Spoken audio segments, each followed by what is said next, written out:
Gemara in Eruvin. The Gemara is a famous story. Everyone knows the Gemara with Repreda. The Gemara says that Repreda had a tremendous amount of patience, and he used to have a Talmud, right? I guess I should say Le'aleinu, right? And every time he would explain to him the Gemara, right? He wouldn't get it. He would explain it to him 400 times, and finally we get it, right? And one day, right before the Shir, they came over to Repreda. It's famous Gemara. They came to Repreda right before the Hill. We have to go to a chasana today or something. So he said, okay, it's going to take 400 times, and then we'll go.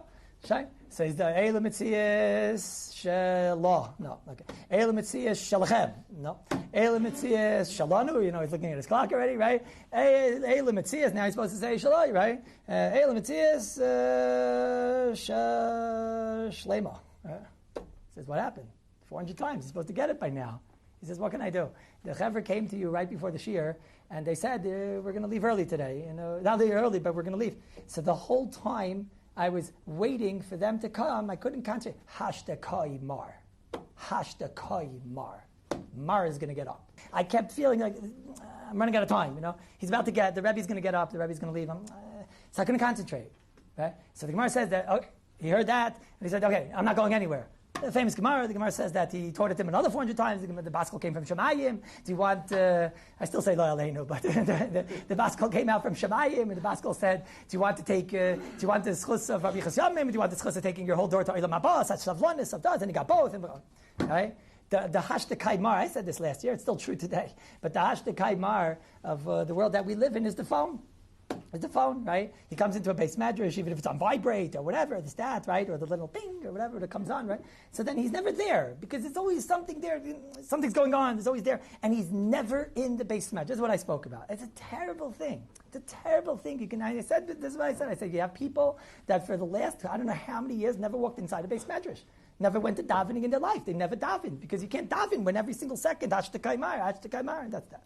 Right? Okay. That's what I said. Right? I had a friend that listened to this shir. He wasn't there. I had a friend from the old country who called me a few days ago. He told me he hasn't been in a Beis Medrash. This is what he said last year. He hasn't been in a Beis Medrash in, this is his lashon, not mine. In 17 years, he hasn't stepped foot into a Beis Medrash. Now, you're hearing the story. He called me up. I didn't realize how low he had gone. Right? And he called me up and says, you know that I haven't been in a Beis Medrash in 17 years. Not in learning, not in davening. I couldn't believe it because I didn't hear from anybody lashon hara that he's not from. Right? But he hasn't been in a Beis Medrash in 17 years. I go, wow, that's unbelievable. And he said, and because of you, this year I went into the Beis Medrash. I felt really good about myself. I felt really good. So I asked him, wow, it's unbelievable. Unbelievable. I said, so what's I didn't even know what he meant. I said, so you started wearing tefillin? He goes, no, of course I wear tefillin. Because I wear tefillin. I didn't have. So I said, you said that I haven't entered a Beis Medrash in 17 years. And then I chapped. Because he used to go in with his phone and he wasn't there. He said now he leaves his phone in the car. That's what he told me. I'm not here to talk about this. I'm here to say what he said, though. He said something unbelievable. He leaves his phone in the car.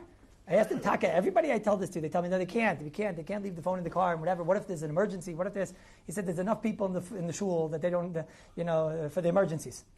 I told him, Taka, were there any emergencies? He said, no, not one this year.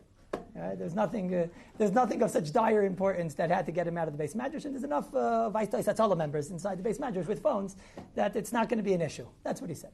And he told his wife wherever he is every night, and there's other people there that have phones and whatever. He told me something moirdik. It's mamish what we spoke about. He said, you should know that it took me back to when I was a yeshiva bacher. That I love. That's what I loved. That I love to hear. Because it was incredible what he said. He said, my past, the last 17 years, that's not me. They're gone. Moirdik. Those 17 years are all gone. That's tshuva. That's real tshuva. That those 17 years are not connected to me anymore. That is beautiful. That's Murdik. You know what I am? When I was yeshiva bacher, I was stark in yeshiva. He's a balabasra b'isai. He works all day. He learns a couple hours at night. He's not the balabatim that learn for 5 hours, 6 hours, that daven langa davenings, right? But he is connected to a place in his life now that he learned all day. And he's connected to a place where he davened with kavanah, etc. It's beautiful, beautiful connection to a haya. Thank you for listening to the Guard Your Eyes Daily Chizuk broadcast. Pass them on to your friends and help spread Kedusha in the world.